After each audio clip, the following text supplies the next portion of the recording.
Hi, I'm Kris from the band FEEDER, and we're looking forward to coming to Australia for our first tour in 14 years, playing songs from our Black Red album and some FEEDER classics. Fantastic, brother. Thanks for joining us today.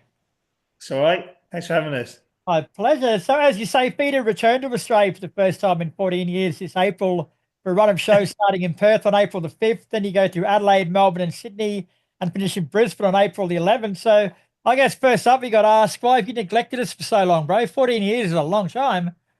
I've been trying to get back. It's like, I mean, it's a long way. And I suppose we've just been busy and it's just, the opportunities, there was a few times where we were going to come and then it fell through and then another tour came in. And yeah, I know it's crazy. I mean, I can't believe it's been so long because every time we've been there, we've had a great time. And, we really love playing there. So, you know what?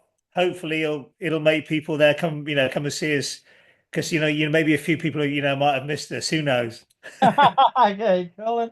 So, what's changed with the band in those 14 years, bro? So sorry, what Oh, what what? what's changed with the band in that 14 years? Oh God. And what's changed, did you say? Yeah. Well, I got a few more grey hairs. That's Yeah. natural. Yeah, that's for sure. You know what? We're still doing what we do, really. We're one of those bad. We don't want to try and be something that we're not. It's always been about the songs for us, and I always just try and write the best songs I can, and hopefully songs that will connect with people.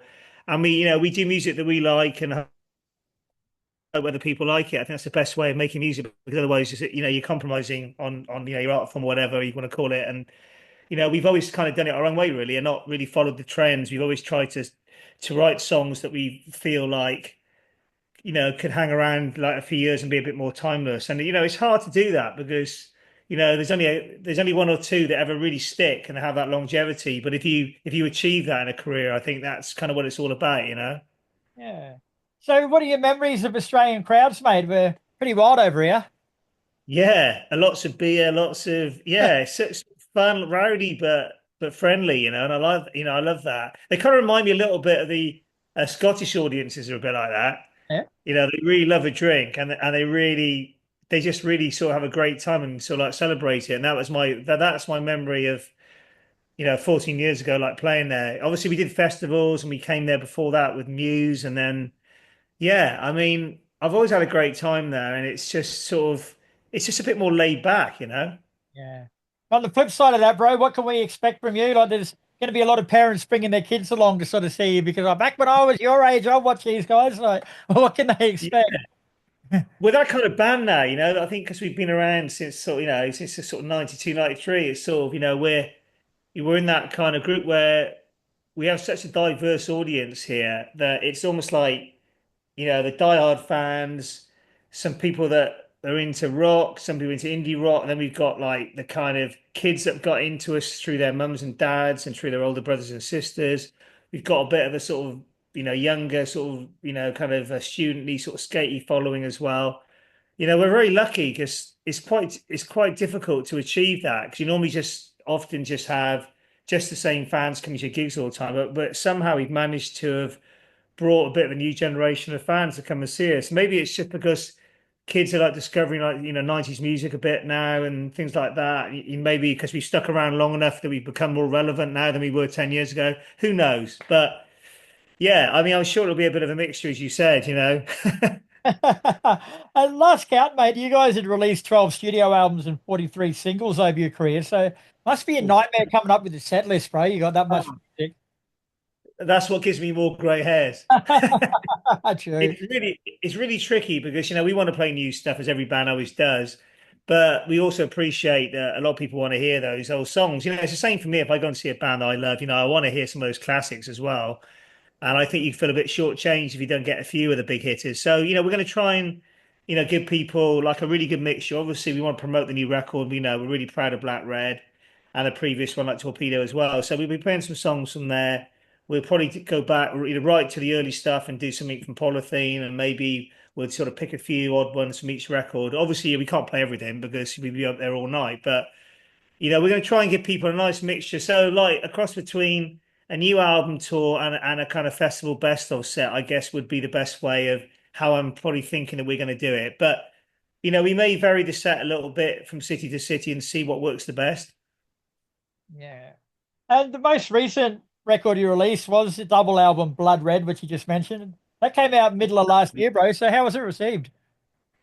It's gone down great. I mean, like Black Red and like Torpedo, but the last two albums have done really well here. And I mean, it's our first double album. It's quite brave to do a double album in the current climate of music moving so quickly. But I'm always writing songs, and we just had so much stuff, and it felt like a big body of work. So it became almost like a trilogy. So like Torpedo and Black Red are kind of connected. So it's almost like three albums that are kind of that feel like they almost like belong together. And I just thought, when you've been in a band for 30 years, you got to be brave and try new things. And I thought I've always wanted to do a double album because it reminded me of a lot of albums I grew up with, those kind of live albums and sort of yes, like double albums and all that kind of era. And I just thought, hey, why not? I think we've reached that point now. As long as the songs are good on there and there's not too much filler, we just thought, let's go for it. And I don't know if I'll do a double album again, but we've done it, so I can tick that box.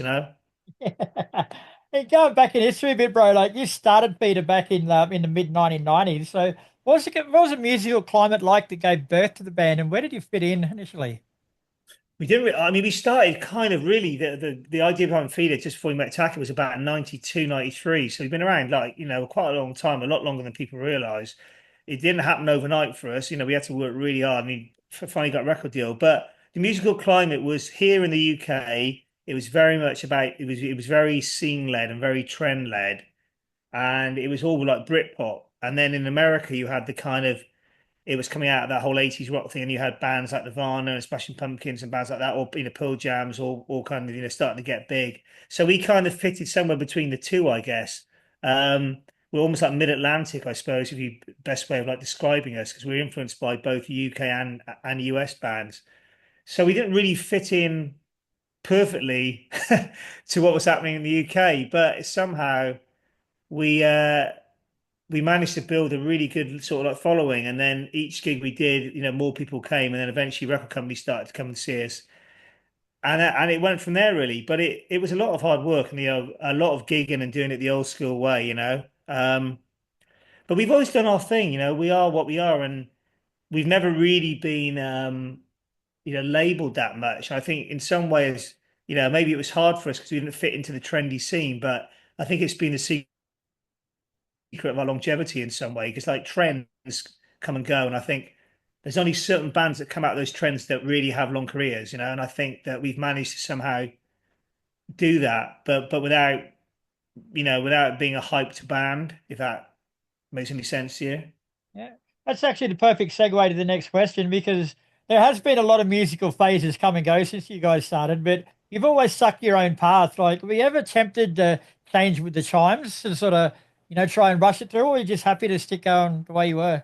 Well, the things we do, and we don't want to lose our identity. And we have a style and we have a sound, and we do evolve, we have evolved a lot. I mean, we do, there is a lot that goes into Feeder Records now. We do a lot of, I do loads of, stuff on production. Like, there's loads of string arrangements and loads of keyboards all in there. It's not just bass, drums, and guitar, and that's something which has kind of evolved from the first album onwards. Really, I think we were very much a three-piece band when we started. It was more about that, and then as the sort of songwriting like developed and I got more into all the kind of arrangements and stuff, I started kind of messing around with keyboards and strings and all that kind of stuff. So I think we have evolved, and I think we have tried a lot of new things on our albums, but we've managed to hopefully still keep our identity. I feel as though we've had a lot of freedom. We've always had quite a big musical canvas because we can go from really heavy to like an acoustic track or like a song with a piano on, and it's still Feeder. Whereas we're not stuck just doing that one thing. I don't think with that kind of band, I don't think we'd ever be happy being that. I think we like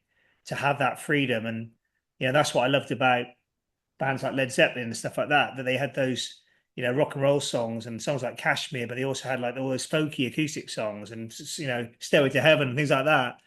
And I always loved bands like that. And I think that we've always wanted to have that freedom. And I think that, we've managed to be quite lucky that we've managed to do that.